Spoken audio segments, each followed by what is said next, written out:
እግዚአብሔር አምላክ በሰላም አውለህ እዚህ ስላደረስከን እናመሰግንሃለን።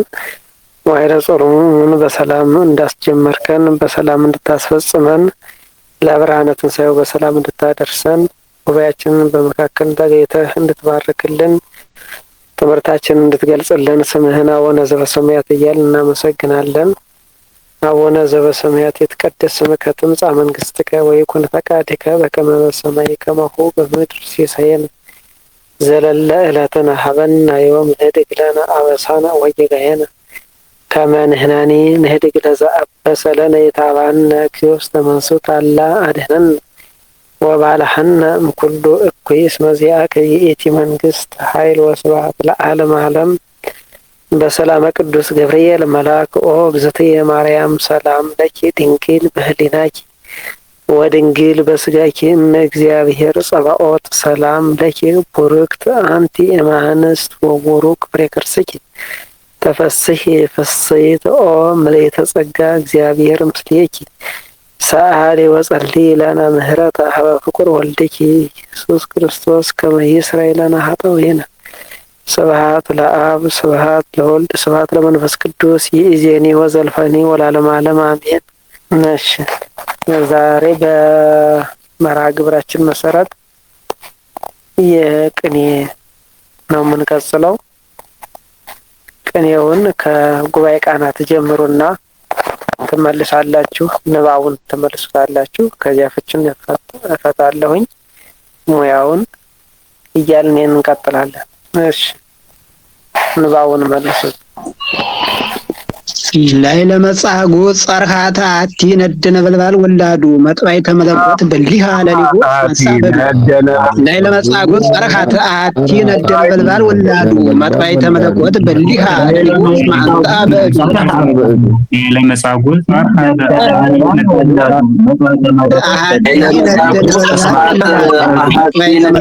ላዕለ መጻጉዕ ጸርሃተ አቲ ነበልባል ወላዱ መጥባዕተ መለኮት በሊሃ ለሊሁ እስመ አንተ ነደ ነበልባል ወላዱ ላዕለ መጻጉዕ ጸርሃተ አቲ ነደ ነበልባል ወላዱ መጥባዕተ መለኮት በሊሃ ለሊሁ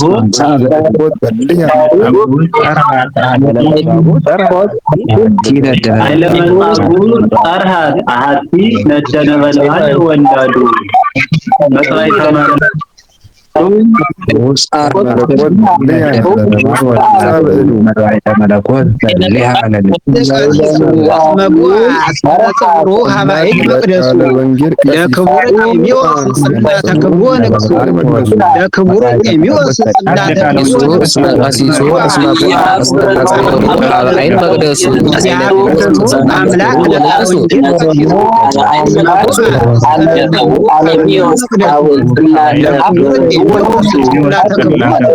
አከ ያፍሩኑ አምላክ ለቃለ ወንጌል ቀሲሱ እስመ ቦአ አስከነሰውሩ ሀበ አይን መቅደሱ ለክብርት የሚወስድ ላተከሩ ወንግሱ ወንግሱ ለክብርት የሚወስድ ላተከሩ ወንግሱ አይነ መጻጉዕ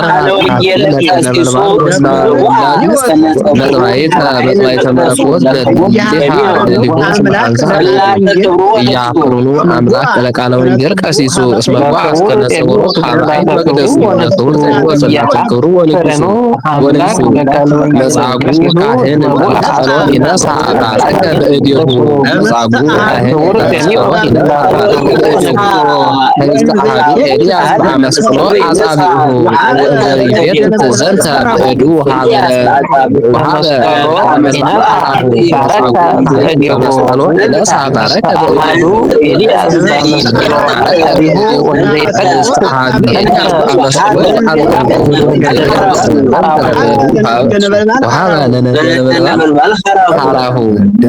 አውቀ ከመበል አረጋይ የሚወስድ በሐመድ ሄናታ አዝማዱ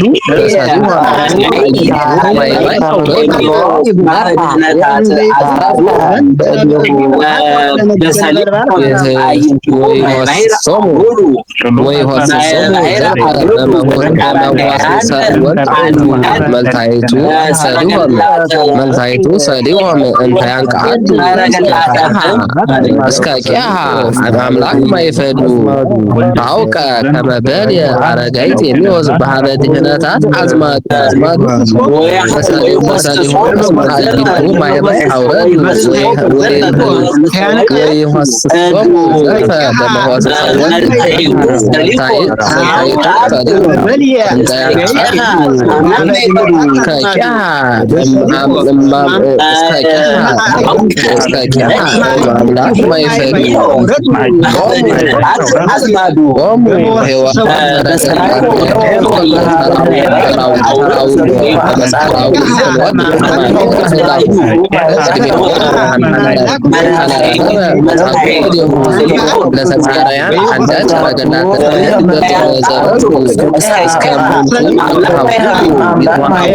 ወለ ክንያት ዘወግ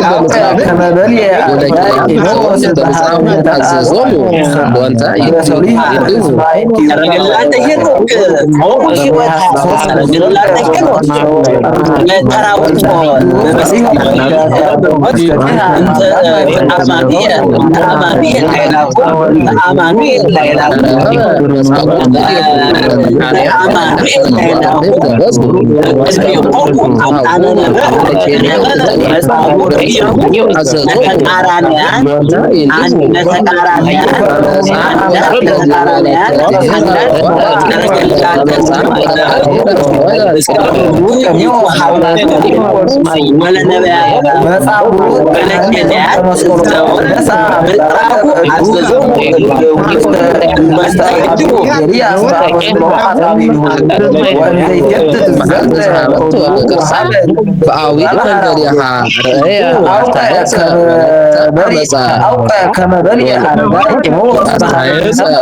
ካህን ተመስቅሎ ይነሳ ባረከ በእዴሁ ውስጥ አሐዱ ህብስት አሐዱ አሐዱ ኤልያስ ተመስቅሎ አጣቢሁ ወተጋድሊት ወሀበ ለሪስጢሁ ወሀበ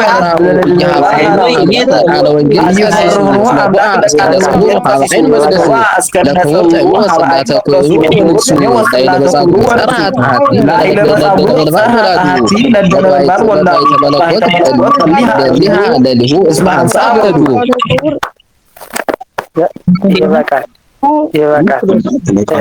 ወደ ስራ የሚገቡ ሰዎች ስላሉ ለእነሱ ፍቹ እንዲደርሳቸው ወደ ፍቹ እንግባ። ማን ነው ያነብልኝ?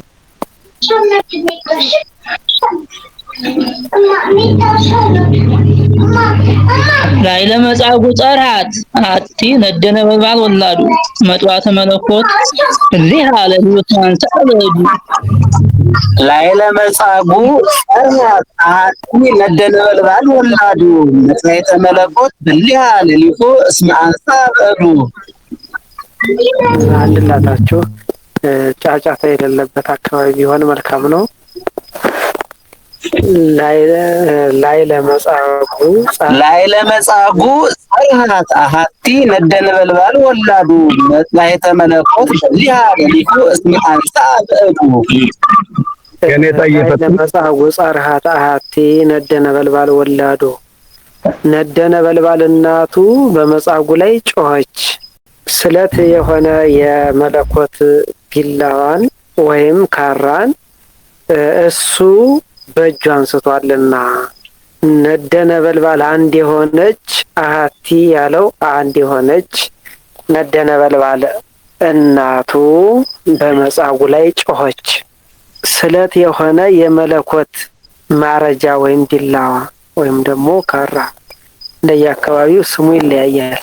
ይሄንን እሱ በእጁ አንስቷልና ረቃቂውን ስናይ አሁን ለሰሙ በቤታችን ሽንኩርት የምንከትፍበት እና ሌሎች ነገሮችን የምንገለገልበት ቢላ ይኖረናል እና ይሄ አዋቂ ሰው ሲይዘው ችግር የለውም ማለት ተጠንቅቆ ነው የሚይዘው። ሕፃን ግን ምንም አያውቅም።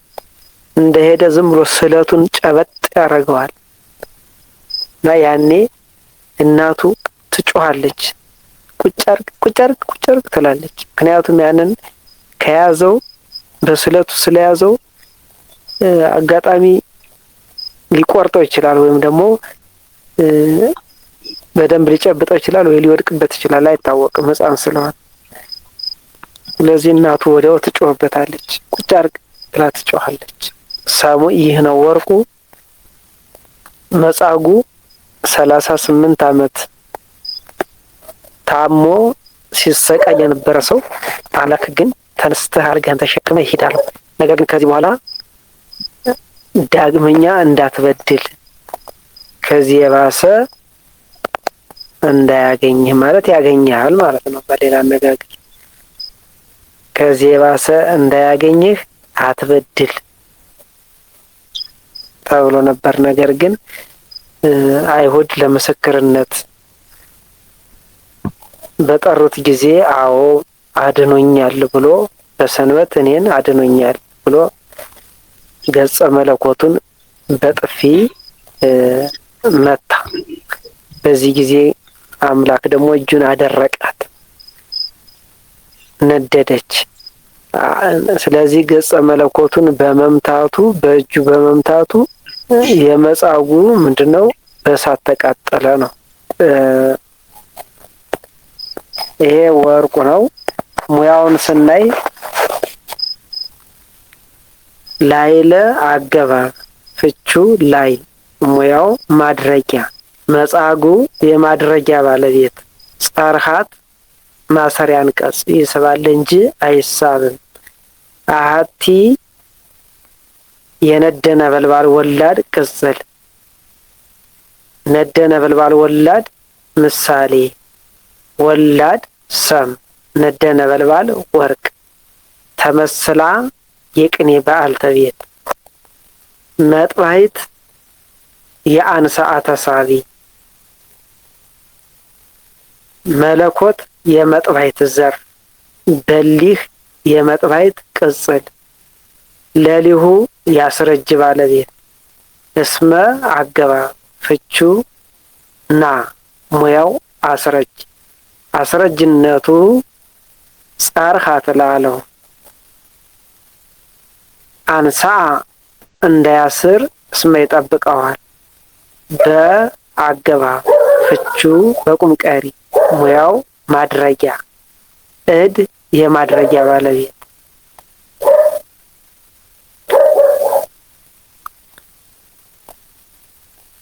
ማብራሪያውን ስናይ ላይለ አገባብ ፍቹ ላይ የተባለ ላይለ ምንድነው? ደቂቅ አገባብ ነው። ላይለ አገባብ ፍቹ ላይ ሙያው ማድረጊያ አሁን ስንፈታው በመጻጉ ላይ በ የሚል ፍቻ አለው። ከመጻጉ ላይ ሲሆን ደግሞ ሙያው ይቀየራል። ምንድነው የሚሆነው? ስንፈታው ከመጻጉ ላይ የሚል ፍች ቢኖረው ከ የሚል ፍች ሲኖረው ሙያው መነሻ ነው። በመጻጉ ላይ በ ብለን ከተነሳን በ የሚል ፍች ከፈታን ላይለ አገባብ ፍቹ ላይ ሙያው ማድረጊያ ይሆናል። ላይለ ደቂቅ አገባብ ነው። ደቂቅ አገባብ የሚባሉት ላይለ ውስተ ዲበ ለበ እም እና ከአብይ አገባብ ወደ ደቂቅ አገባብ የሚቀየሩት ለምሳሌ ሀበ ሀገር መንገለ ሀገር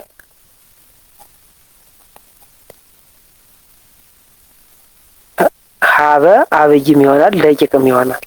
መንገለም እንደዚህ እንዲሁ አብይ የነበሩት ወደ ደቂቅ የሚቀየሩ አሉ። ያ ማለት ግስ ካለ ከግስ ጋር የሚፈቱ ከሆነ አብይ ይባላሉ። በስም ላይ ብቻ ከሆኑ ደግሞ ምንድነው? ደቂቅ ይሆናሉ። ለምሳሌ በእንተ ዘተወልደ እምኔሃ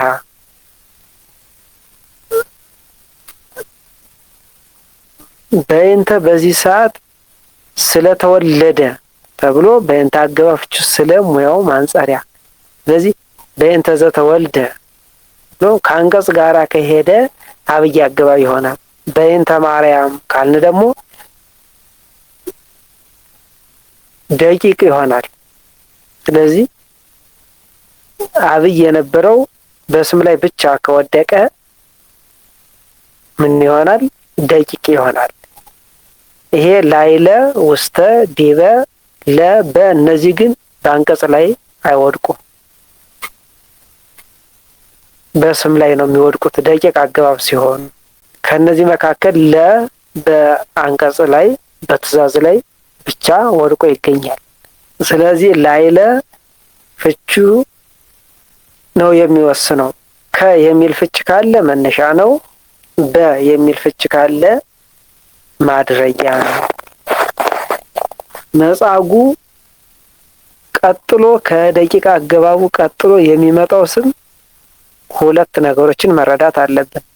አንደኛ ስሙ ተገብሮ መሆን መቻል አለበት። የሚሳብ ስም መሆን አይችልም።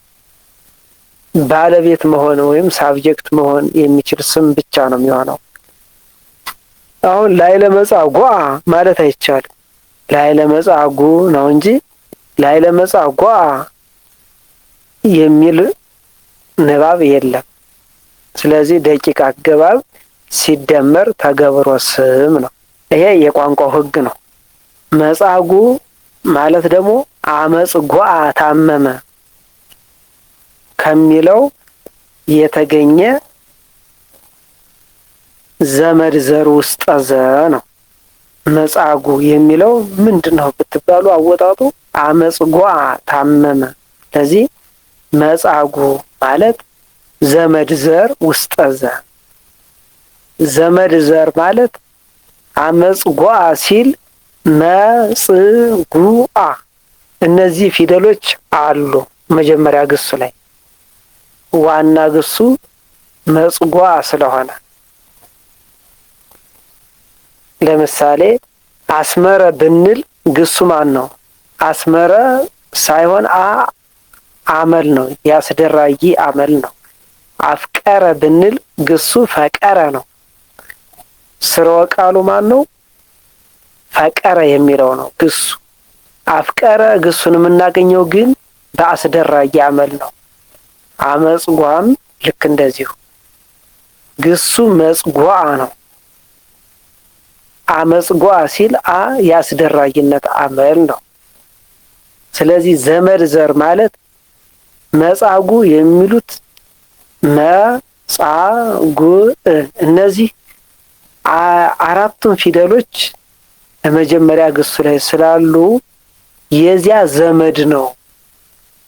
ምንም የጨመረው ነገር የለም፣ የቀነሰው ነገርም የለም። ስለዚህ ዘመድ ዘር ማለት በዚህ አወጣጡንም እየተረዳችሁ አመል ስለሆነ ይቀራል። ትክክለኛውን ግስ የምናገኘው ውስጠ ዘላይ ነው። ለምሳሌ አፍቀረ ካልን በኋላ ውስጠ ዘውን ስንሄድ ፍቁር ነው የምንል። ስለዚህ ግሱ ፈቀረ መሆኑን ይነግራል። ስርወ ግሱ ማን ነበረ ብለን ለመረዳት የሚረዳን ማን ነው? ውስጠ ዘው ነው።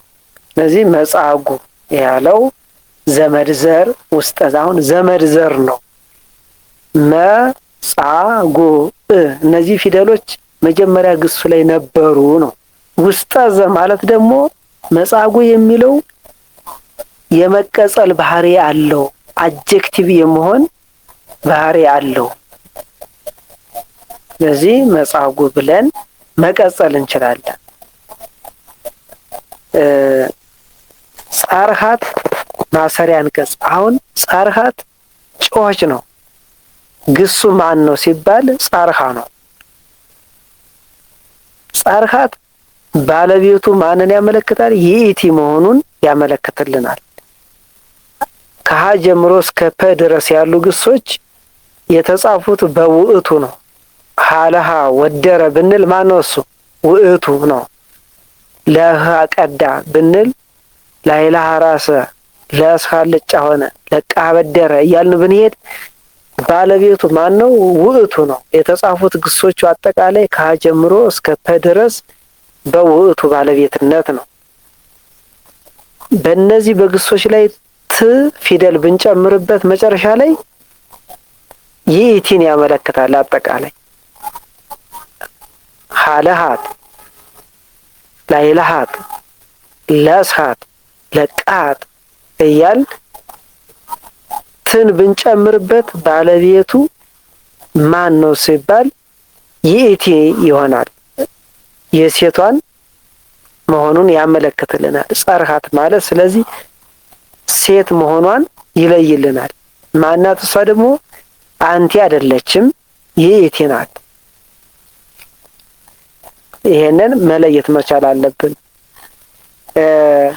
አሐቲ ማለት ደግሞ አሃደ አንድ አደረገ ካለ በኋላ አሃዱ አንድ ነው። ለሴት ደግሞ አሐቲ ይላል፣ ለይቶ ያስቀምጣል። ይሄ የሴት አሃዝ ቅጽል መሆኑን መረዳት ነው። ስለ አሃዝ ቅጽል ራሱን ችሎ አንድ ርዕስ ነው። ራሱ ብዙ ነው አመጣጣቸው፣ ባህሪያቸው የተለየ ነው። እንዴት እንደሚቀጸሉ በመጀመሪያ በመጨረሻ እንዴት እንደሚቀጸሉ አሃዝ ቅጽል ራሱን ችሎ የምናይበት ስላለ በዚህ አንገባ። ነድ ማለት ደግሞ ነደ፣ ነደደ ከሚል ግስ የሚገኝ ዘመድ ዘር ነው ነድ። ስለዚህ ነድ ብለን ነድ ማለት ምንድነው? እሳት ማለት ነው። ነበልባል ማለት ደግሞ አንበልበለ ነበልባል አደረገ ከሚለው ግስ የተገኘ ነው።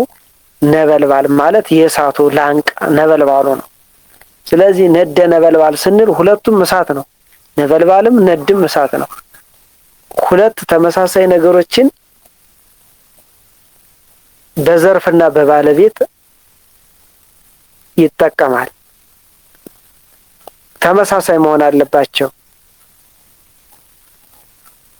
አሁን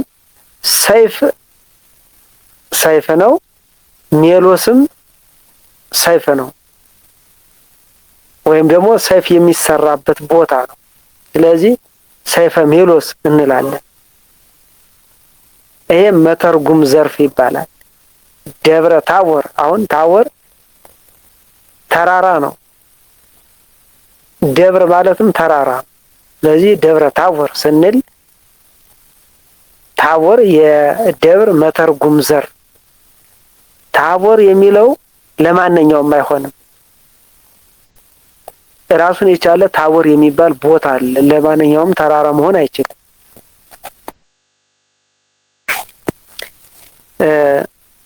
ስለዚህ እንደዚህ ተመሳሳይ ነገሮችን ዘርፍ እያደረግን እንሄዳለን። ስሙም መተርጉም ዘርፍ።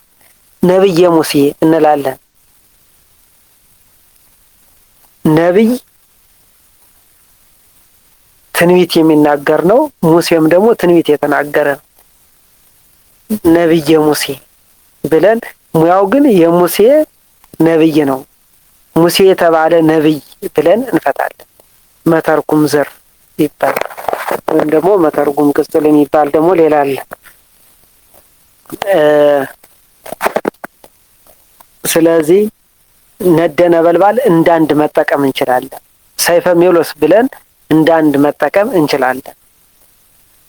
ከፈለግን ደግሞ የነበልባል ነድ ብለን ዘርፍ ማድረግ እንችላለን። እንዳንድ መጠቀም እንችላለን፣ ወይም ደግሞ ዘርፍ አድርገን መጠቀም እንችላለን።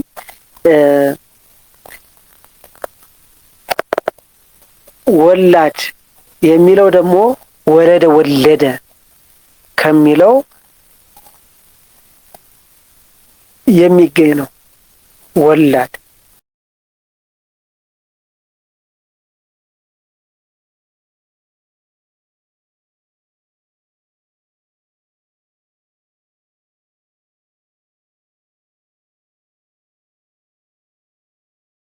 ይሄም ወላድ የሚለው ዘመድ ዘር ውስጥ ነው።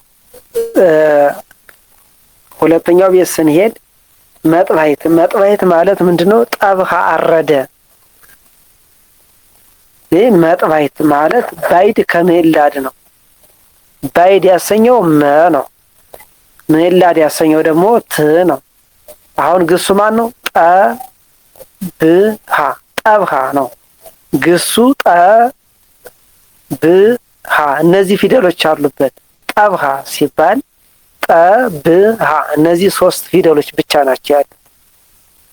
በኋላ ግን ይሄኛው አወጣጥ ወይም ደግሞ አረባብ ሲመጣ በመጀመሪያ መ ተጨመረ፣ ባይድ አሰኘው።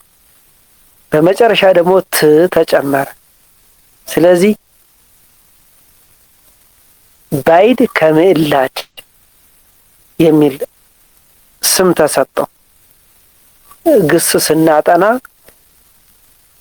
እያንዳንዱ ምን አይነት ትርጉም እንዳለው አወጣጡ ምን እንደሆነ እየተረዳ። ስለዚህ መጥባይት አሁን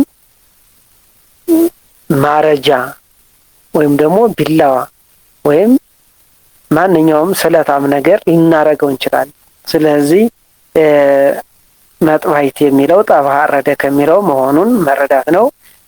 መለኮትም እንደዚሁ ደግሞ መለከ ገዛ። አሁን መለኮት ደግሞ ምዕላድ ውስጥ ነው። መጀመሪያ መለከ ስንል መ አለ፣ ለከ እነዚህ ፊደሎች አሉ። የተጨመረው ት ፊደል ነው። በመጨረሻ ት ፊደል ብቻ ሲጨመር ምዕላድ ት ብቻ ሳይሆን ሌሎች ፊደሎችም አሉ። ምዕላድ የሚሆኑ 14 ናቸው። እነዚህ 14 ፊደላት በመጨረሻ ሲመጡ ምዕላድ የሚል ስያሜ አለ። ለምሳሌ ያ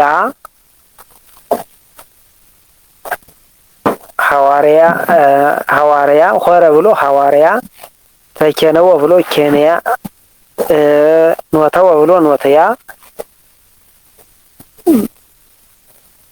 በቆለ ብሎ አብቁልታ፣ እነዚህ የመሳሰሉ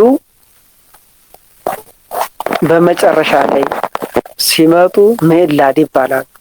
ከቃሉ መጨረሻ ላይ የሚጨመሩ ምዕላድ የሚሆኑ ቀለሞች 14 ናቸው። እሱ በአገባብ ቅጸላ ነው። ስለዚህ መለኮት የሚለው ግን ምዕላድ ውስጠዘ፣ አሁን ውስጠዘ የሚል ነገር ደግሞ አለው። ምዕላድ ውስጠዘ የሚል ነገር ከተጻፈ ምንድን ነው? መቀጸል ይችላል፣ አጀክቲቭ መሆን ይችላል ነው። ስለዚህ መለኮት የሚለው ቃል ገዢ ብለን እንፈተዋለን። ገዢ ለምሳሌ ጸባ አሸነፈ ብለን ጸባኦት ብለን አሸናፊ ወይም አሸናፊ ብለን እንፈታለን። ጸባኦት ማለትና መለኮት ማለት አንድ አይነት ነው። በሊህ ማለት ደግሞ በልሃ ተሳለ ስለት ሆነ። በሊህ ውስጠዘ ነው። እነዚህ ድርብ ውስጠዘ ያላቸው አሉ። 3 የሚሆኑ አሉ፣ 4 የሚሆኑ አሉ። ውስጠዘዎች ስናያቸው ኖሃ ረዘመ ብለን ነዊህ እንላለን። ነዊህ ብለን ውስጠዘ ነው። ንውህና ነዊህ ተመሳሳይ አገልግሎት ነው የሚሰጡት። በሊህ የሚለውም እንደዚህ ነው። ውስጠዘ ነው። ብሉህ በሊህ ብሎ ቅጽል ይሆናል። ለሊሁ እርሱ ነው። ለሊሁ ባለቤት ነው የሚሆነው። ምን ጊዜም ቢሆን ባለቤት ነው። አጻፋ ነው የሚባለው በቅኔ ቤት። ውእቱ እርሱ፣ ለሊሁ እርሱ። እነዚህ እርሱ ተብለው የሚፈቱ በ10ሩ መራሕያን የሚሄዱ ቃሎች ናቸው ወይም አጻፋዎች። አጻፋ ማለት ባለቤቱ ማን እንደሆነ የሚያመለክተን። ለምሳሌ ለሊሁ እርሱ የተባለ ማን ነው ብንል ማን እንደሆነ ማወቅ እንችላለን። እንደ ተውላጠ ስም ሆነው የሚያገለግሉን። ውእቱ ስንል ሂ ማለት ነው፣ ወይም ተውላጠ ስም መሆኑን መረዳት መቻል አለብን። ለሊሁም እንደዚሁ ለሊሁ፣ ለሊከ፣ ለሊሆሙ፣ ለሊክሙ እያል በ10ሩ መራሕያን ማርባት እንችላለን። እነዚህ ባለቤት ነው የሚሆኑት እንጂ ተሳቢ መሆን አይችሉም። ኪያሁንና ለሊሁን መለየት መቻል አለብን። ለሊሁ የሚለውን ተሳቢ ማድረግ ስንፈልግ ለሊሁ ሳይሆን ኪያሁ ወደሚለው ነው የምንሄድ። የሚቀየርላቸው ኪያሁ ነው። ስለዚህ ለሊሁ ምንድነው? አጻፋ ይባላል ወይም ተውላጠ ስም። እስመ አገባብ ፍቹና ሙያው አስረጅ። አሁን አንዳንድ ሰው ሲሰለች ማለት ነው እስመ አስረጅ ብሎ ይሄዳል። ይሄ ትክክል አይደለም። ዋናውን ነገር ጠቃሚውን ነገር ትቶት ነው ይሄድ ሲሰለች ማለት ነው። እስመ አገባብ መሆኑን ፍቹ ምን ተብሎ እንደተፈታ ፍቹ ምንድነው? ና ሙያውሳ አስረጅ። አስረጅ ማለት ምንድነው? የሚያስረዳ። እናቱ የጮኸችበት ምክንያት ምን እንደሆነ የሚያስረዳ። ስለዚህ ሙያው አስረጅ። አስረጅነቱ ማንን የሚያስረዳ? ምክንያቱን የገለጸው የማንን ነው ስንል ጸርሃት የሚለውን የጮኸችበትን ምክንያት። ስለዚህ አስረጅነቱ ጸርሃት ላለው እንደዚህ አድርጎ አንድ ሰው ሙያውን ካልሰጠ ዝም ብሎ እስመ አስረጅ ብሎ ከሄደ ድፍን አርጎት ሄደ ማለት ነው።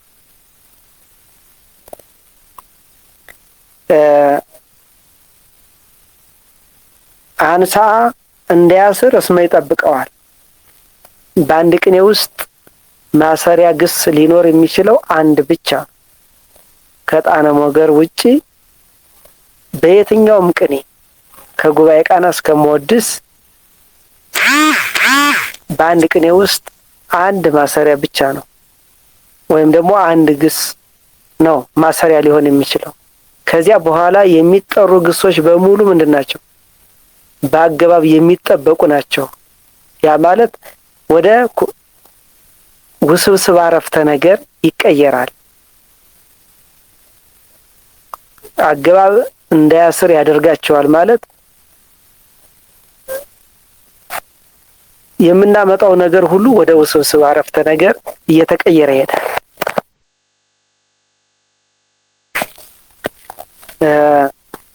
ስለዚህ አንሳ እንዳያስር እስመ ይጠብቀዋል።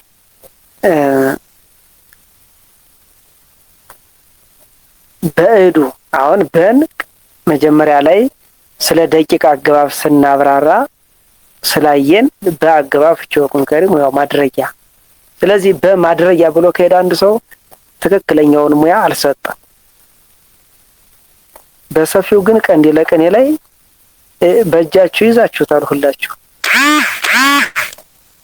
ተተንትኖ እያንዳንዱ ተጽፏል። እሱ ላይ በደንብ እያደረጋችሁ አጥኑ። እድ የማድረጊያ ባለቤት ነው። አሁን ላይለንና መጻጉን የተረዳ ሰው በእድ የሚለው በቃ ተመሳሳይ ነው። እድ አወጣጡ ምንድነው? እድ ማለት ዘር ውስጥ ዘ ነው። እድ ሁለት አይነት ትርጉም አለው። እድ እጅና እድ ደግሞ ወንድ ይላል። ሁለቱ ግን ፊደሎች የተለያዩ ናቸው። በአልፋው አ ሲጻፍ እጅ ነው። በአይኑ አ ሲጻፍ ደግሞ ወንድ ነው። እድ ወአንስት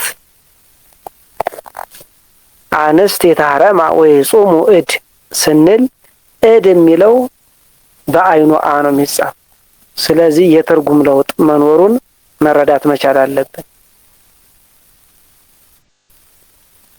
ይሄ ራሱን ችሎ በሌላ የሚሰጥ ቢሆንም የጉባኤ ቃናው አጠቃላይ ክሰላ ይሄን ይመስላል። ወደ ዛምላኬ እንሂድ። መጨረሻ ላይ የጥያቄ ሰዓት ይኖራል። ጥያቄያችሁን ጽፋችሁ ጥያቄ ያምጡ ስትባሉ ትጠይቃላችሁ። ዛምላኬውን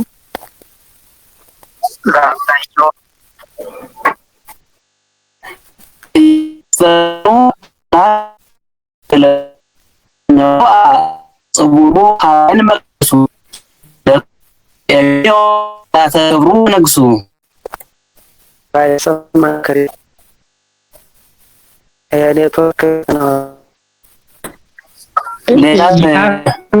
አራት ለቃሎ ለቅሲሱ እስመ አስካይ መቅደሱ ቄሚዎስ ጽላተሩ ንጉ። እሺ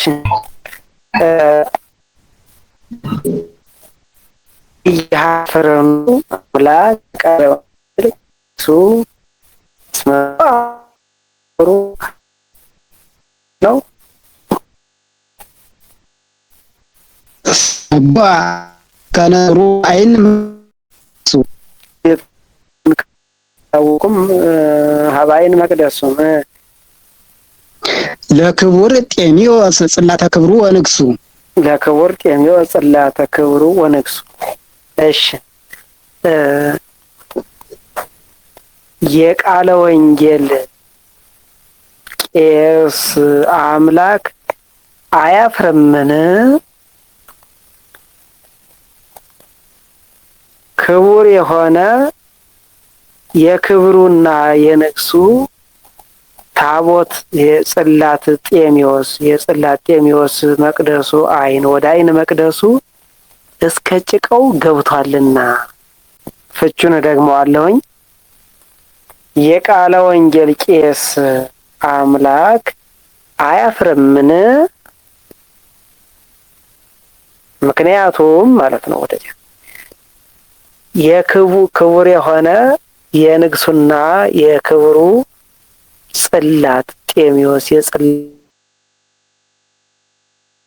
ጤሜዎስ መቅደሱ አይን ወደ መቅደሱ አይን እስከ ጭቃው ገብቷልና። ርቃቄውን ስናይ አሁን ጀማሪ የሆነ ሰው የቅኔውን ርቃቄ በደንብ አድርጎ መያዝ መቻል አለበት።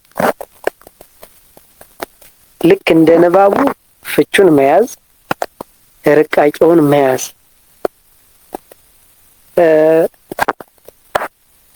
ለሰሙ ገጠር ነው ያደኩት። የገጠር ቄስ አሁን ጫማም የለው ምንም የለው ጭቃውን እያወካ መጥቶ እስከ ጭቃው ነው በቃ በሰርዶ ዝም ብሎ ካገኘ ጥርግ ያደርግና ያን ጭቃ ነው ይዞ የሚገባ እዚያ መቅደስ።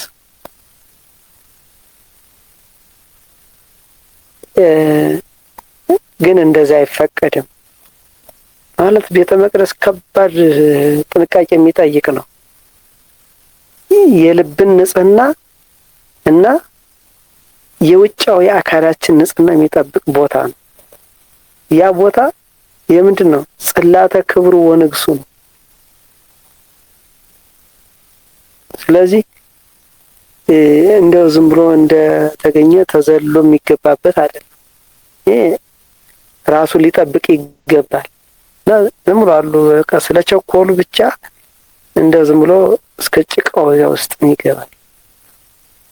ስለዚህ ጥንቃቄ የሚጠይቅ ነው ቦታ ነው። እንደማንኛውም ቦታ አይደለም። አንዳንዴ ረጅም ሰዓት እዛ ውስጥ ቅዳሴ ስለቀደሰ ስለለመደው ምንም አይመስለው። አዲስ ሰው ሲሆን ግን ይፈራል እስከሚለምደው። የለመደው ሲሄድ በቃ ምንም አይመስለው። ነገር ግን እንደዚህ አይደለም። ሁልጊዜም አዲስ ነው ያ ቦታ። ምክንያቱም የክርስቶስ ቃል ነው የተቀመጠበት። የክርስቶስ ጽላት ነው እዚያ ውስጥ ያለ እና ጥንቃቄ የሚጠይቅ ቦታ ነው። ዝም ብሎ መዝረክረክ አያስፈልግም። በንጽህና በቅድስና ነው። እስከ ጭቃው ይገባልና አያፍርምን? አያፍርም እንዴ? እስከ ጭቃው እንዴት ይገባል የሚባል ነገር ይመጣል። ሰሙ ይህ ነው። ወርቁ ጤሜዎስ ከእናቱ ማህፀን ሲወለድ ምንም የአይን ምልክት አልነበረውም። ልሙጥ ነበረ ዝም ብሎ እና ጌታችን ኢየሱስ ክርስቶስ በዚያ ሲያልፍ አየው። በመሬት ላይ ራቁን ተፋ፣ አፈሩን ወደ ጭቃ ለወሰ። ያንን ጭቃ ወገብረ ጽውረ በምራቁ ጭቃውን ለውሶ የአይን ዲዛይን የአይን ስዕል ሳለበት። ከሳለበት በኋላ ሂድና በሰሊሆም ውሃ ታጠብ። እዚህ ሄዶ ታጥቦ ሲወጣ ብርሃን አየ። ጌታችን ኢየሱስ ክርስቶስ በጭቃ አይኑን ፈወሰው ማለት ነው። የህብረ ቃሉን አልነገርኳቸውም። ለካ ጉባኤ ቃና ላይ የጉባኤ ቃኑ ህብረ ቃሉ ምንድን ነው? እስመ አንሳ በእዱ ነው። አሁን ህብረ ቃሉ ለሰሙም ለወርቁም አስተባባሪ። ለሰሙ ቢላዋን በእጁ ማንሳቱ፣ ለወርቁ ደግሞ የመጻጉዕ እጅ መለኮትን መምታቱ ነው። ህብረ ቃል አለው እያንዳንዱ ቅኔ አንድ ቃል ሊሆን ይችላል። ሁለት እና ከዚያ በላይ ህብረ ቃሎችን ሊጠቀም ይችላል። ህብረ ቃል ማለት ለሰሙም ለወርቁም የሚያገለግል ነው። ማብራሪያውን ቀንዲለ ቅኔ ላይም አለላችሁ። የዚህ ቅኔ ደግሞ ህብረ ቃሉ ማን ነው ስንል ያፍርኑ አምላክ ለቃለ ወንጌል ቀሲሱ ስመቧ እስከ ነጽውሩ። አሁን ጽውር የሚለው ነው። ቄሱ እስከ ጭቃው ነው የገባ። አምላክ ደግሞ በጭቃ ነው የጢሞስን ዓይን ያዳነው። ስለዚህ ህብረ ቃሉ ማን ነው? ጽውር የሚለው ነው። ጽውር ማለት ጭቃ ነው። ሙያውን ስናይ እየሐፍር ማሰሪያ አንቀጽ ይስባል እንጂ አይሳብም። ይሄም ቅድም እንደነገርኳችሁ ነው። አንድ ሰው ሲሰንፍ ማለት ነው፣ ወይም ደግሞ በቃ ሲሰለች ማለት ነው። እያፍር ማሰሪያ ብሎ ይሄዳል።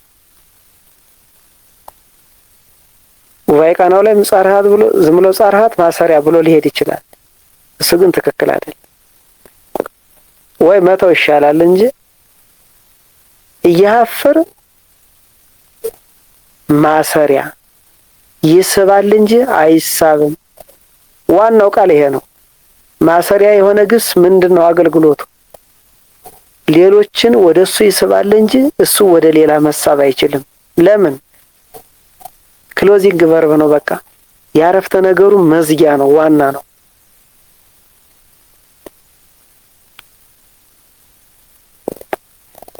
ስለዚህ እያሐፍር ማሰሪያ አንቀጽ ይስባል እንጂ አይሳብም። ኑ ቃለ ጥያቄ አምላክ ቀሲስ ምሳሌ ቀሲስ ሰም አምላክ ወርቅ ተመስሎ የቅኔ ባለቤት ለዘርፍ ደፊ ዘርፍ ደፊነቱ ቀሲስ ቃለ ወንጌል የሚያሰይ ቃለ ወንጌል የቀሲስ ዘርፍ እስመ አገባብ ፍቹና ያው አስረጅነቱ እያሐፍር ላለው በአንድ ያስር እስመ ይጠብቀዋል እስከ አገባብ ፍቹ ድረስ ሙያው ማንጸሪያ ጽውር የማንጸሪያ ባለቤት ሀበ አገባብ ፍቹ ወደ ሙያው መገስገሻ ዓይን መቅደስ ምሳሌ መቅደስ ሰም ዓይን ወርቅ ተመስሎ የመገስገሻ ባለቤት ለዘርፋያይ ዘርፋያይነቱ መቅደሰ ክቡር የሚያሰኝ ክቡር የጤሜዎስ ጽላት ቅጽል ጤሜዎስ ጽላት ምሳሌ ጽላት ሰም ጤሜዎስ ወርቅ ተመስሎ የመቅደስ ዘርፍ ወአገባፍቹና ሙያው አጫፋሪያ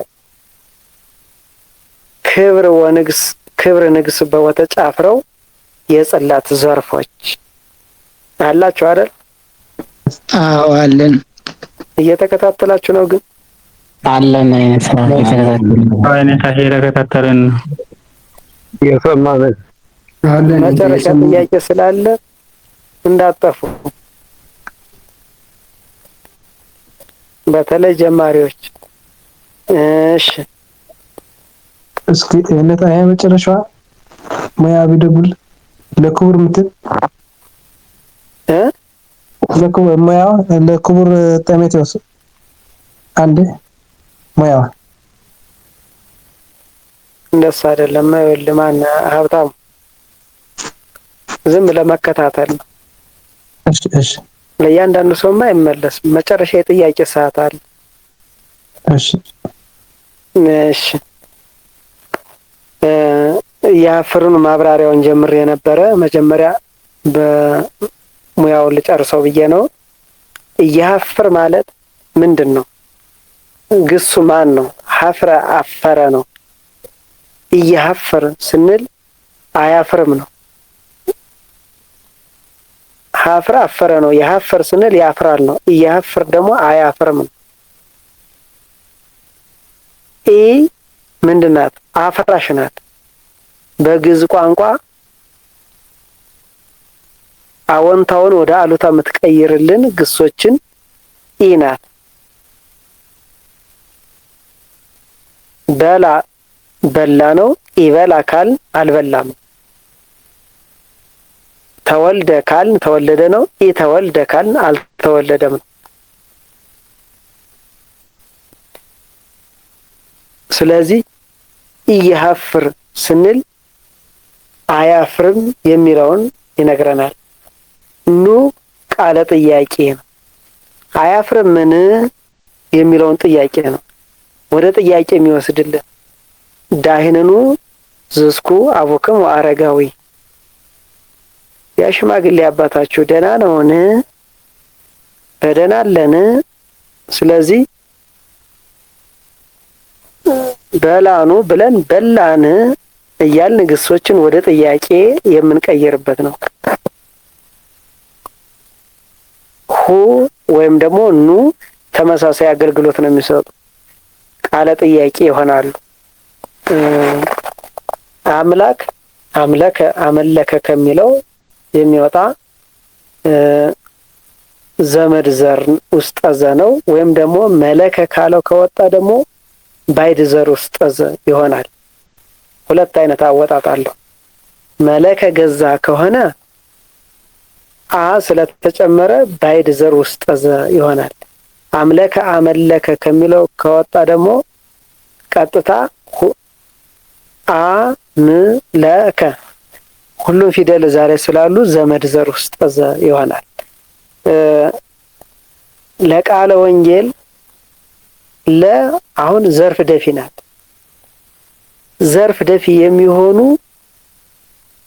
አገባቦች በጣም ትንሽ ናቸው። መሸምደር ትችላላችሁ። አንደኛ አይቀየሩ። በዘረዘረ ነገር ከሆነ ለብቻ ሌላ የለም። ባልዘረዘረ ነገር ከሆነ ደግሞ ዘ እንተ እለ እነዚህ ብቻ ናቸው። በቃ እነዚህን መያዝ በጣም ቀላል ነው። ዘርፍ አያይና ዘርፍ ደፊ የሚሆኑ እነዚህ ናቸው። አሁን ስለ ዘርፍ አያይና ስለ ዘርፍ ደፊ እዚህ ላይ አናወራም። ባለፈው ራሱ አንድ ርዕስ አድርገን በደንብ አድርገን ተወያይተንበታል። ዘርፍ አያይ ምንድነው? ዘርፍ ደፊ ምንድነው? ከነ ምሳሌው ከነ ማብራሪያው ቁልጭ ብሎ እያንዳንዱ ሰው በሚገባው መልክ ተነጋግረናል። ያንን ቅጂ ወደ ኋላ ሄዶ የማዳመጥ የጎበዝ ተማሪ ባህሪ ነው። የዝም ብሎ የዕለቷን መጀመሪያ የተላከችትን ብቻ የሚሄድ ደግሞ የሰነፍ ተማሪ ባህሪ ነው። ወደ ኋላ ሄዶ ያለፉ ነገሮችን ማዳመጥ መከታተል ይሄ የጎበዝ ተማሪዎች ባህሪ ነው። ስለ ዘርፍ አያይ ስለ ዘርፍ ደፊ ምንም አይነት እዚህ ላይ ማብራሪያ የለውም። እዛ ላይ በደንብ አድርጎ ስለተሰጠ ያንን ማድመጥ ነው። ቃል እንግዲህ በቁሙ ነው። ቃል ማለት ቃል ነው። አንቀልቀለ፣ ተነዋወጠ፣ አነዋወጠ ከሚለው ግስ ቃል ነቀል ቃል የሚል ይወጣል። ቃል ዘመድ ዘር ነው። ወንጌል ደግሞ ነባር ነው፣ በቁሙ ነው። ቀሲስ ማለት ደግሞ ቀሳ አገለገለ ከሚለው የሚወጣ ውስጠ ዘ ነው። ቀሲስ ማለት ውስጠ ዘ ነው። ቅሱስ፣ ቀሲስ፣ ቀሳሲ ብለን ስናረባ ግሱ ላይ ቀሲስ የሚለው ውስጠ ዘ ነው። ስለዚህ ቄስ ማለት ነው፣ አገልጋይ ማለት ነው። እስመ እንደነገርኳችሁ ነው ቅድም ጉባኤ ቃናው ላይ ቦአ እንዳያስር እስመ ይጠብቀዋል እስከ አገባፍቹ ድረስ ሙያው ማንጸሪያ እስከ መድረሻ የሚሆንበት አጋጣሚ አለ። አሁን ግን ማንጸሪያ በሚለው ይያዝ። ጽውር ደግሞ ጸብራ ጭቃ ሆነ፣ አጽበረ ጭቃ አደረገ የሚል ግስም አለ። ጸብረ ጭቃ ሆነ ከሚለው የሚወጣ ዘመድ ዘር ነው። ጽውር ዘመድ ዘር መሆን የሚባለው ምን ሲሆን እንደሆነ ነግሬያችኋለሁ። ዘመድ ዘር የሚባል ከግሱ ላይ የነበሩ ፊደሎችን ይዞ ሲገኝ ነው፣ ምንም ሳይጨምር። በመጀመሪያም ይሁን በመካከል ወይም ደግሞ በመጨረሻ ምንም አይነት ነገር ሳይጨምር ቀጥታ መጀመሪያ ላይ የነበሩትን ፊደሎች ሊጎርድ ይችላል። ማለት አንድ ቃል ሊያጎድል ይችላል እንጂ ምንም ነገር አይጨምርም። ስለዚህ ያ ዘመድ ዘር ይባላል። ከጨመረ ግን ስያሜው ይቀየራል። በመጀመሪያ ከሆነ ባይድ፣ በመጨረሻ ከሆነ ምዕላድ፣ በሁለቱም ከሆነ ባይድ ከምዕላድ የሚል ስም ይሰጠዋል። ስለዚህ ጽውር የሚለው ዘምር ዘር ነው። ሀበ መጀመሪያ ላይ ስናወራ ጉባኤ ቃናው ላይ ደቂቅ አገባብ እንደሚሆን አይተናል። አብይ ሲሆን ከግስ ጋራ ነው። ደቂቅ ሲሆን ደግሞ ከስም ጋራ ነው። ያ ማለት ከፊቱ ምንም አይነት ግስ አይኖርም። ሀበ እንዳያስር ይቅርታ እገሌ የሚባለው ግስ እንዳያስር ሀበ ይጠብቀዋል የሚባል ነገር አይኖርም።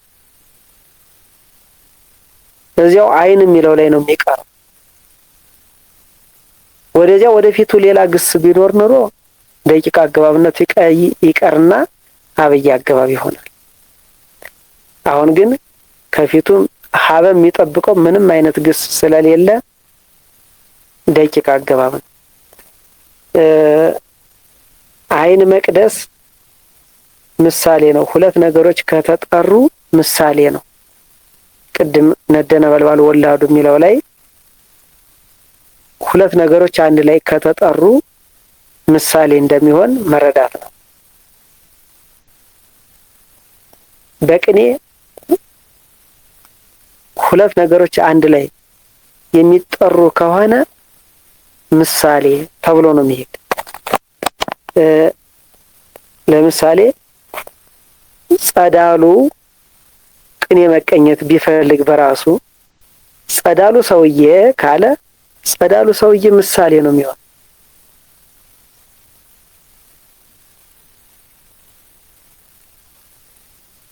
አብሮ ነው የሚሄደው። ሁለቱ በአንድ ቃል ከተፈታ አብረው የሚፈቱ ከሆነ ምሳሌ ነው። ስለዚህ አይን መቅደስ ይሄኛው ከገባን ቀጥሎ ያለው ጤሚዎስ ጽላትም ተመሳሳይ ነው።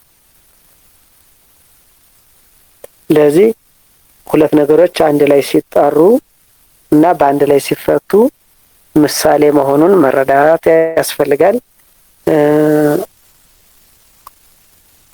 መቅደሱ አሁን በዘረዘረ ነገር ለነው ብያቸዋለሁ። የቅድሙ ቀሲሱ ብሎ ስለዘረዘረ ቀሲስ የነበረው ሳድስ የነበረው ፊደል ወደ ካይብ ስለተቀየረ ዘረዘረ፣ ባለቤትነትን አመለከተ። ስለዚህ ለን ተጠቀም። ለቃለ ወንጌል የሚለውን ዘርፍ ደፊ ያልነው፣ ይሄኛው ደግሞ ዘርፍ አያያዥ። ዘርፍ አያያዥነቱ መቅደሰ ክቡር የሚያሰኝ። አሁን ክቡር የሚለውን አልፈን የእሱ ጥያቄ ገብቶኛል። ጤሚዎስ ጋር ለመሄድ ነው። ክቡር የሚለውን በየት አልፈን እንሄዳለን? እዚያው ጋር ነው የሚቀረው። ከዚያስ መቅደሰ ክቡር ሲል ክቡር የሚለው ወደፊት ስለሚቀጸል መጥቶ ጤሚዎስ ጽላት ደግሞ ምን ይሆናል? ለመቅደስ ዘርፍ ይሆናል እንጂ መቅደሰ ጤሚዎስ ካል ክቡር የሚለውን ዘለል ነው ማለት ነው። ይሄ ደግሞ አይሆንም። እንደዚህ አይነት ሙያ በተደጋጋሚ ነው ያለ። እንደው አይደለም ይሄ ውስጥ ዘው ቀርቶ ሌሎች ሌሎች አገባቦች ሲኖሩ ራሱ አይተናል። ክቡር ማለት ደግሞ ከብረ ከበረ ከሚለው የሚወጣ ነው። ውስጥ ዘ ነው። ጤሚዎስ እንግዲህ አይኑን የተፈወሰው ሰው ነው። ጽላት ማለት ደግሞ ጸለየ ለመነ። ጽላት ማለት ሚላድ ነው። ሚላድ ነው። ውስጠዘነት እንኳን የለውም። ጽላት ማለት የክርስቶስ ቃል የሚጻፍበት ነው። ታቦት ማለት ደግሞ ማደሪያው ነው። ጽላቱ ዋናው ነው። ስለዚህ ታቦት ደግሞ ማደሪያ። ነገር ግን ታቦትና ጽላትን በአንድ እንትን ነው የምንጠቀመው። ታቦትም ልንል እንችላለን፣ ጽላትም ልንል እንችላለን። ስለዚህ አሁን እዚህ ጋር አገልግሎቱን ነው እኛ የምንጠቀም። ጽላት የሚለው ምንድነው? ምዕላድ መሆኑን ጸለየ ለመነ ከሚለው የሚገኝ መሆኑን መረዳት ነው። ክብር ደግሞ ከብረ ከበረ ከሚለው ነው። ክቡር ውስጥ ዘው ነው። ክብር ዘሩ ነው። ነግሰ ነገሰ ከሚለው ንግስ ይወጣል። ዘመድ ዘር ነው። አሁን ክብርም ዘመድ ዘር ነው። ለምን ከብረ ከሚለው ግስ የነበሩ ፊደሎች ክብር ከሚለው ላይም አሉ። ነግሰ ነገሰ ከሚለው ላይ የነበሩ ፊደሎች ንግስ ሲል አሉ። ቀጥታ ከግሱ ላይ የነበሩ ፊደሎች ሌላ ተጨማሪ ፊደል ሳይኖር ከተገኙ ማጉደል ይችላሉ። ነገር ግን ሌላ ምንም አይነት ፊደል ካልጨመረ ዘመድ ዘር ይባላል። ወና ነው።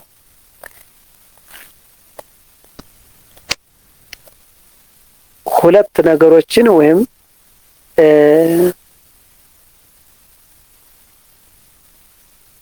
ና ብለን እንዳንድ ማድረግ ስንችል ማለት የሚያጫፍርልን ዋገባፍቹና ሙያው አጫፋሪ ሁለቱን ቃል እንዳንድ የሚያደርግልን ማለት ነው። ሚካኤል ወገብርኤል ካል ወረዱ ነው እንጂ ወረደ አንል። ሁለቱ ስሞች እንዳንድ ሆነዋል። አዳም ወሔዋን ካል ተኮነኑ ነው እንጂ ተኮነነ ወይም ደግሞ ተኮነነት ማለት አንችልም። ስለዚህ ሁለት የተለያዩ ስሞችን እንዳንድ የሚያደርግልን እና ግሱም የሚቀየርበት ሁኔታ የሚያሳየን ነው። ዛምላኬው ይሄን ይመስላል። እሺ ወደሚበዙን ቀጥል።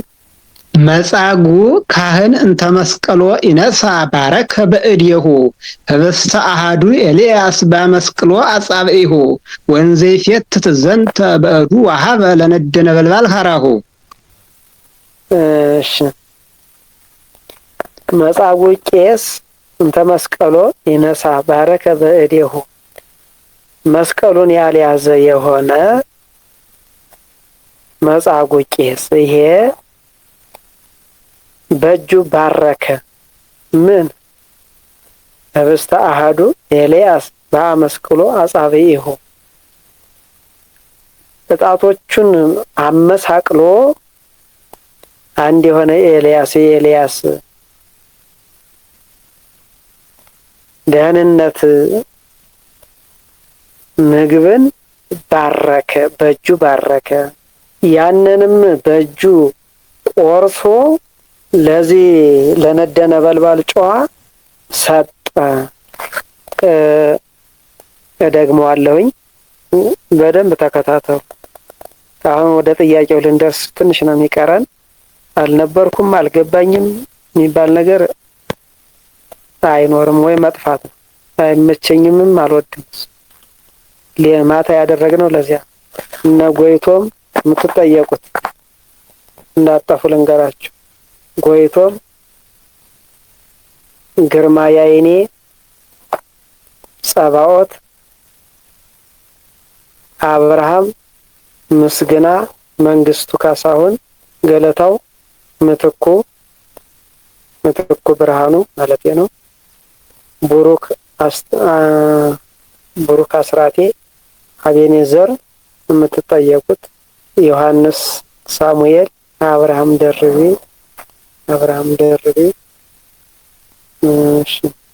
ጌራ ሶሎሞን አዳሙ ማለት ነው። ጌራ እናንተ ተዘጋጁ አሁን የጠራኋችሁ።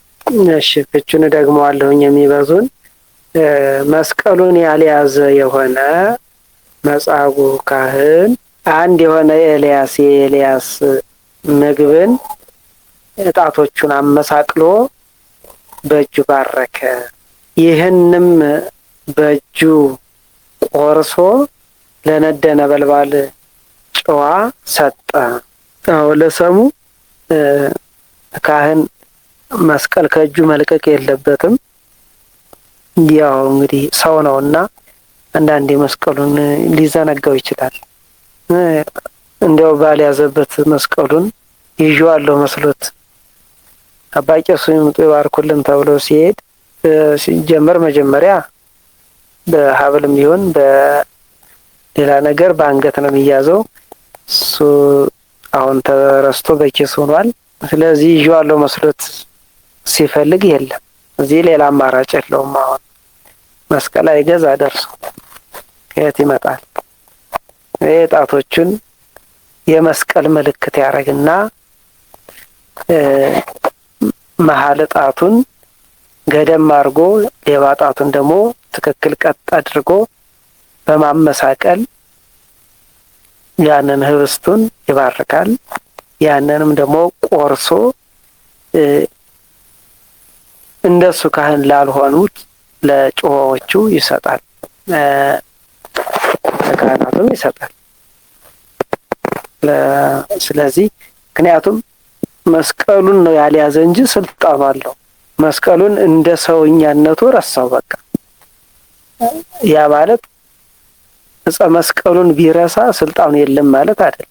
ስለዚህ ባርኮ መስጠት ይችላል። ይሄ ሰሙ ነው። ወርቁ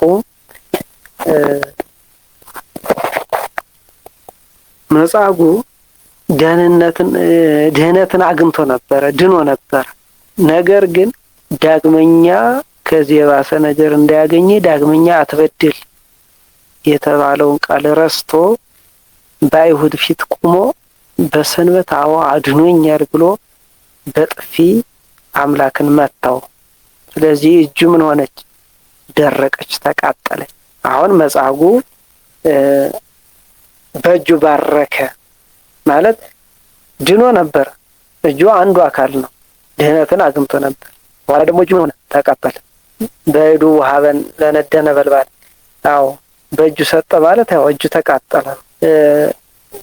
ሙያውን ስናይ መጻጉዕ ካህን ምሳሌ፣ ካህን ሰም፣ መጻጉዕ ወርቅ ተመስሎ የቅኔ ባለቤት እንተ አገባፍቹ የሙያው ቅጽልነቱ መጻጉዕ ካህን ላለው መስቀል የኢነሳ ተሳቢ ኢነሳ እንዳያስር እንተ ይጠብቀዋል። ባረከ ማሰሪያ አንቀጽ ይስባል እንጂ አይሳብ። በአገባፍቹ ወቁንቀሪ ሙያው ማድረጊያ እድ የማድረጊያ ባለቤት ሆ ዝርዝር ህብስት የባረከ ተሳቢ አሃዱ የኤልያስ ቅጽል ኤልያስ የህብስት ዘር በቸልታ አመስቅሎ የቸልታ ባለቤት አጻብ የአመስቅሎ ተሳቢዎች ሆ ዝርዝር ወአገባፍቹ ሙያው ደጋሚ እንዘ አገባፍ ወይም እንዘ አፍዛዥ ይፈትት በእንዘ የፈዘዘ አንቀጽ ይስባል እንጂ አያስርም። ዘንተ የይፈት ተሳቢ በአገባፍቹ ወቁንቀሪ ሙያው ማድረጊያ እድ የማድረጊያ ባለቤት ወሃበ በወ የተደገመ ማሰሪያ አንቀጽ ይስባል እንጂ አይሳብም። ለአገባፍቹ በቁንቀሪ ሙያው ምስጢር አቀባይ ነደ ነበልባል ሐራ ምሳሌ ሐራ ስም ነደ ነበልባል ወርቅ ተመስሎ የምስጢር አቀባይ ባለቤት ሆ ዝርዝር። ማብራሪያውን ስናይ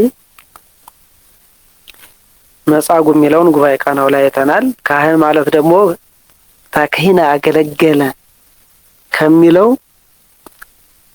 የሚወጣ ዘመድ ዘር ውስጥ ነው። ካህን ማለት አገልጋይ ማለት ሲበዛ ካህናት ይላል። አገልጋዮች ማለት ካህን በኦሪትም አለ አሁንም አለ። እንተ ተብሎ ነው የተፈታ። መስቀሉን ያልያዘ አሁን የሚለው ነው። ኢነሳ ስለሆነ ነው ያልያዘ የሚል ፍቺ እንጂ አሁን ነሳ ቢሆን ኖሮ የያዘ ተብሎ የሚፈታ። ነገር ግን ወደ አሉታ ስለሄደ ያ የሚል ፍቺ መጣ እንጂ ትክክለኛ የእንተ ፍቹ ምንድነው? ነው። አሉታ ሲሆን ያ የሚል ፍቺ መጣል ያልያዘ። ስለዚህ እንተ አገባፍቹ የሙያው ቅጽልነቱ ያልያዘ ማን ነው? መጻጉዕ ካህን ወደዚያ ይቀጸላል።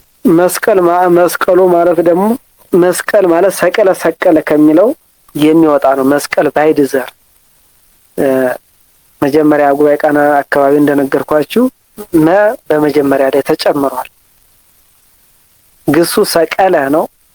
እዚህ ጋር ደግሞ መ የሚል ፊደል ተጨምሯል። ለዚህ መስቀል ማለት ባይድ ዘር ነው። ይነሳ እንዳያስር እንተ ይጠብቀዋል። አሁን እንተ ምን አገባብ ነው? አብይ አገባብ ሆነ። አብይ አገባብ አንቀጽ መኖር አለበት የሚጠብቀው። አብይ አገባብ ካለ ግስ መኖር ግዴታ። ስም ላይ ሊመረመር ይችላል ግሱ ወይ ደግሞ ቀጥታ ግሱ ሊኖር ይችላል። አገባቡና ግሱ ሊራራቅ ይችላል፣ ሊቀራረብ ይችላል። በምንም ይሁን በምንም አንቀጽ ከሌለ አገባቡ አብይ አገባብ አይሆንም። አብይ አገባብ ማለት አንቀጹ እንዳያስር የሚያደርግ ማለት ነው። ይሄ የአብይ አገባብ መለያው ነው፣ መለያ ባህሪው ነው። በንባብ አገባቡና ግሱ ሊገናኙ ይችላሉ፣ ሊቀራረቡ ይችላሉ፣ ሊራራቁም ይችላሉ። ለምሳሌ አሁን እንተ መስቀሎ ስንል በመካከል መስቀል የሚለው ገብቷል፣ ተራራቀ ማለት ነው። ጉባኤ ቃናና ዛምላኬ ላይ እንዳየነው ደግሞ እስመ ቡአ እስመ አንሳ እያን ግሱን እና አገባቡን አንድ ላይ አናበን ያልናቸው። ነገር ግን በመካከል ደግሞ ሌላ ስም ሊገባ ይችላል፣ አገባብ ሊገባ ይችላል፣ አንቀጽ አጎላማሽ ሊገባ ይችላል። ምንም ይሁን ምንም ግን ግስ መኖር ግዴታ። ቅጽላው ፍጹማንን ሁሉ ያካትታል። አሁን ምን ቀጽለው ጀማሪዎችንም መካከለኞችንም ቅኔ የጨረሱትንም ያካትታል። እያንዳንዱ ሁሉንም የሚያካትት ነው አሁን የሚሰጠው ትምህርት። ስለዚህ ነሳ የሚለው ያዘ ወሰደ ነው። ይነሳ ደግሞ አልያዘም ይሆናል። ተነጋግረናል ቅድም። አዎንታ የነበረውን ወደ አሉታ የሚቀይርልን ግሶችን አጠቃላይ መሆኑን ተረድተናል።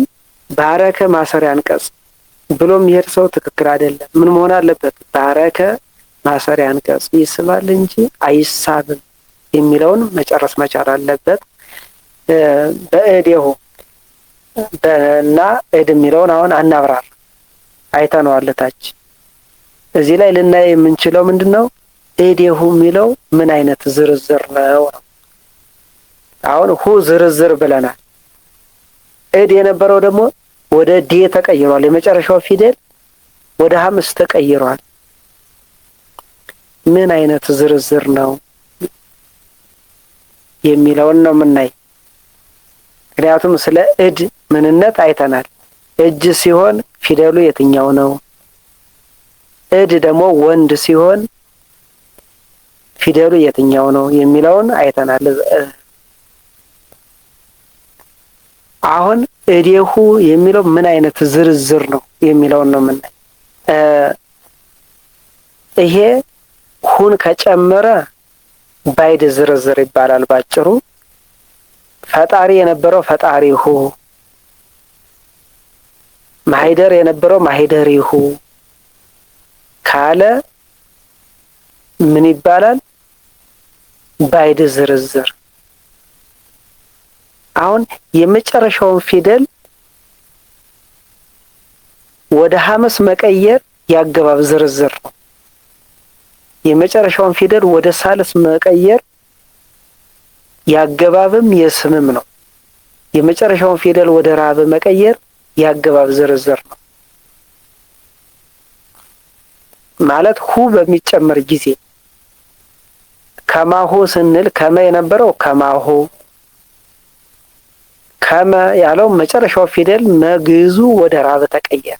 እለ የነበረው መጨረሻው ግዝ የነበረው ለ ነበረ፣ እሊ የሚል ወደ ሳልስ ተቀየረ። እሊአሁ፣ በእንቲአሁ እያለ መጨረሻውን ፊደል በእንተ ተነበረ ወደ ቲ ተቀየረ።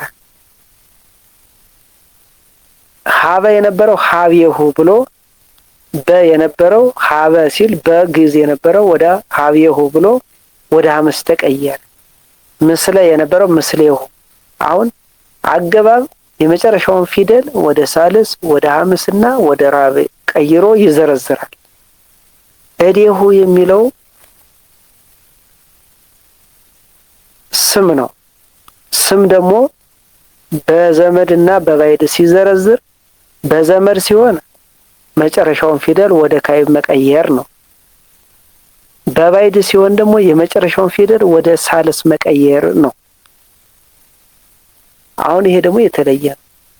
እሺ ለሁላችሁም የቤት ስራ ልክ እዴሁ ብሎ የመጨረሻውን ፊደል ወደ ሐምስ ቀይሮ የዘረዘረ ሌላ ስም ሁለት ስሞች ፈልጋችሁ ላኩልኝ ዛሬ ወይ ነገ። ስለዚህ ይሄ ካለው ከመደበኛው ወጣ ያለ ቃል ነው። ባይድ ዝርዝር ያሰኘው ሁ ስለተጨመረ ነው። ህብስት የሚለው ሀበሰ ጋገረ ከሚለው ህብስት ማለት ምዕላድ ነው። በመጨረሻ ት ተጨምራለች። ሀበሰ ነው ግሱ፣ ሳ ነው መጨረሻው። አሁን ግን ህብስት ሲል ት ተጨምራለች። ለዚህ ምዕላድ ህብስት የሚለው አሃዱ ቅድም አይተናል። ኤልያስ በህይወት ያለ ደህንነት የሚነገርለት ነብይ ነው። በቸልታ ነው። አሁን እዚህ ላይ ያለው በቸልታ ተብሎ ነው የተፈታ። በዘብድ ወጠሊ ብሎ የፍየል ዳባ ለብሰው በቸልታ ይሆናል። ስለዚህ በቸልታ ብለን ቀጥሎ ያለውን የቸልታ ባለቤት ነው የምንለው። አመስቅሎ የሚለውን አመስቀል አመሳቀለ ነው። አመስቅሎ የቸልታ ባለቤት። አጻብዒሁ ማለት ደግሞ አጽባይት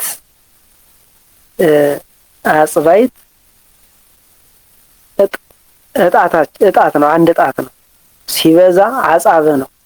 ሲበዛ አጻብ ይላል። ት የት ቀረች? የቤት ስራ 2 ት የት ቀረች? ይህ አይነት ብዥስ ስሙ ምን ይባላል? ሌላ ልክ እንደ አጽባይት ብሎ አጻብ እንዳለው 5 ቃላትን ፈልጋችሁ ትልካላችሁ። እዴሁ 2 እዴሁን የሚመስል 2 እዚህ ጋር 5 6 7 እንቀጥላለን።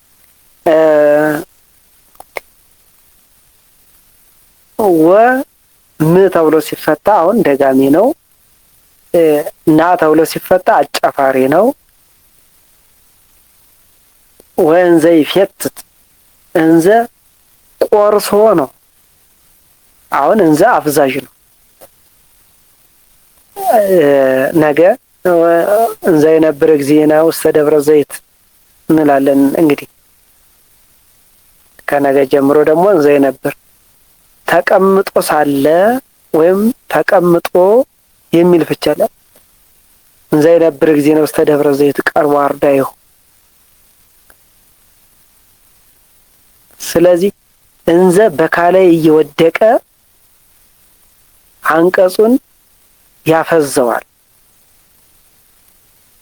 ቆርሶ ይፈትት ማለት ይቆርሳል ነው ፍቹ።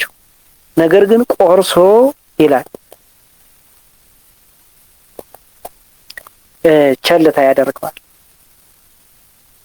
ወንዘ ይፈትት ዘንተ ማለት ዝንቱ ያለው ነው። እነዚህ ዝንቱ የምንለው ይህ የሚል ፍች ነው ያለው። እንደዚህ አይነት ነገሮች በጣም ወደ 16 አካባቢ ናቸው። የሴት የወንድ የአንድ የብዙ የሚያመለክቱ አመላካች ቅጽሎች ናቸው። አውቶማቲክ መጽሐፍ ቅዱስ ካላችሁ ዝኩ ብላችሁ ጻፉልን፣ እልኩ ብላችሁ ጻፉልን፣ ዝ ወይም ደግሞ ዝንቱ ብላችሁ ጻፉልን። ብዙ ነገሮችን ያመጣላችሁ። ኦንላይን የሚሸጠው አውቶማቲክ መጽሐፍ ቅዱስ። ስለዚህ ዝንቱ የነበረው ለገቢር ዘንተ ይላል። 3ኛ የቤት ስራ ዝንቱ መጨረሻው ፊደል ካዕብ ነበረ። ካዕብ የሆነ ወደ ሳብ ነው የሚቀየር ብለን ነበር ለገቢር። ይሄ ለምን ወደ ግዕዝ ተቀየረ? ይሄን የመሰለ ቃል 5 ጽፋችሁ ትልካላችሁ። በዛባችሁ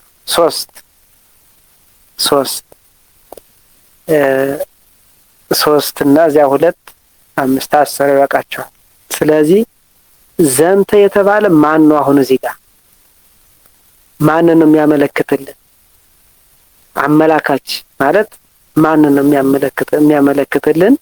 ህብስት የሚለውን ነው። ዘንተ የተባለ ህብስት ነው። አጻፋው ወይም ደግሞ የሚያመለክትልን ነገር ማን እንደሆነ የሚነግረን ዘንተ ስንል ህብስትን ነው። በእዱ ያለው በቃ ተመሳሳይ ስለሆነ ከዚህ በፊትም አይተነዋል። ጉባኤ ቃና ላይ እናልፈዋለን። ወሀበ በው የተደገመ ነው። ለነደነ በልባል የሚለውንም አይተናል። ሀራ ማለት ጨዋ ነው። እንግዲህ ሀራ የሚለው ለአንድ ለብዙ ለሴት ለወንድ ይችላል። እዚህ ሀራ የሚለው ሲዘረዝር ሀራሆ ይላል። ያ ማለት መድረሻው ራብ የሆነ ፊደል መድረሻው ራብ ፊደል የሆነ ስም የሚዘረዝር ስም በባዕድ መዘርዘሩ ግዴታ ነው። መድረሻው ራብ ሐምስ እና ሳብ የሆነ ስም የሚዘረዝር ከሆነ ነው። አሁን ዝም ብሎ መድረሻ የሆነ ስም ሁሉ ይዘረዝራል ማለት አይደለም። የሚዘረዝሩ ስሞች በባዕድ ነው የሚዘረዝሩት። ደብተራ ካል ደብተራሁ፣ ቅዳሴ ካል ቅዳሴሁ፣ መሰንቆ ካል መሰንቆሁ ነው። መጨረሻው ፊደል ራብ ሐምስ እና ሳብ የሆነ የሚዘረዝር ስም ምን መሆን አለበት? ሁን መጨመር አለበት ግዴታ። በባዕድ ነው የሚዘረዝር፣ በዘመድ አይዘረዝርም። ነገር ግን መጨረሻው ፊደል ራብ የሆነ ሁሉ ይዘረዝራል ማለት አይደለም። ለምሳሌ የሀገር ስም ቢሆን የሰው ስም ቢሆን እዝራ ብንል አይዘረዝርም። ሙሴ ብንል አይዘረዝርም። ደማስቆ ብንል አይዘረዝርም። የሚዘረዝሩ ያልኩኝ እነዚያ ነው። የሚበዙ ይህን ይመስላል። አላችሁ ነው ደከማችሁ? አለን። ወደ ዋዜማ እንቀጥላለን። ታውቀ ከመበልየ አረጋይ ጤሚዎስ በሀበ ድኅነታት አዝማዱ በሰሊሆም እስመ አዕይንቲሁ ማየ ባሕር አውረዱ ወይሖስሶሙ ዘልፈ በመወስሰ ወልድ እዱ መልታይቱ ሰሊሆም እንተ ያንቀአዱ እስከ ቄሃ እማምላክ ማይፈዱ። እሺ ታውቀ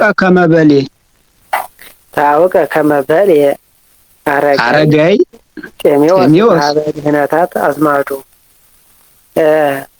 ይሄ ሽማግሌ ጤሜዎስ በድኅነታት ዘመዶቹ ዘንድ እንዳረጀ ታወቀ። ምክንያቱም በሰሊሆም እስመ አዕይንቲሁ ማየ ባሕር አውረዱ፣ ዓይኖቹ በሰሊሆም ጉንጭ ዓይኖቹ የባሕር ውሃን አውርደዋልና። ወይሖስሶሙ ዘልፈ በመሖሰሰ ወልድ ነው። አዎ እዱ ወልድ እዱ የእጁ ወልድ መሐረብ፣ በዚህ በመሐረብም ዘወትር ይጠርጋቸዋልና። መልታይቱ ሰሊሆም እንተ ያንቀአዱ። መልታይቱ ሰሊሆም እዛ ጋር ጉንጭ መኖሩን እዚህ ተገልጿል። መልታይቱ ሰሊሆም እንተ ያንቀአዱ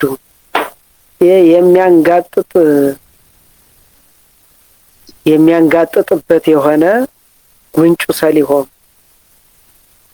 ይሄ እስከ ቂያ ማምላክ ማይፈዱ ከዚህ ከአምላክ ቤቱ ጉንጩ ቀይ እስከሚሆን እስከሚቀላ ድረስ ይጠርጋቸዋል እና ማለት ለሰሙ ምንድነው ያው የሰው ልጅ ይወለዳል ያድጋል ያረጅና ደግሞ ይሞታል። በቃ ይሄ ላይፍ ሳይክላችን ነው እና አንድ ሰው ወጣት ነኝ እያለ ዝም ብሎ በቃ እንደው ሁሉም ሰው ወጣት መሆንን በጣም ይፈልገዋል እና ሽማግሌ ነው ሲሉት ደስ አይለውም። በተለይ ሴቶችም ያኮርፋሉ። እንደው ወጣት ሲባል ደስ ይለዋል። ነገር ግን አይን ያመጨምጫል። አይን ተፈጥሮ ራሱ እኮ ይመጣል። አይሆን አይን ያመጨምጫል፣ ውሃ ቆረር ያደርጋል አይኖቻችን። ያንን ደግሞ ማረብ ደግሞ የምንጠርግበት ይለያል። ራሱ ሽምግልና ሲመጣ የምንጠርግበት ይለያል። በኪሱ የሚያዝ ነገር ልብስ ነገር አለ። አንዳንዱ ዘመናዊ ሆኖ በጣም ዲዛይኑ ያማረ ማረብ ተብሎ ይያዛል። አንዳንዱ ደግሞ የተገኘውን ሶፍቶች ምናምኖች ነገሮችም አሉ ብዙ። ያን የጠረገበት ደግሞ ጉንጩ ቀይ ይሆናል እና በቃ ያ ሰውዬ ማርጀቱ ታወቀ። ምክንያቱም ሳል ይበዛል።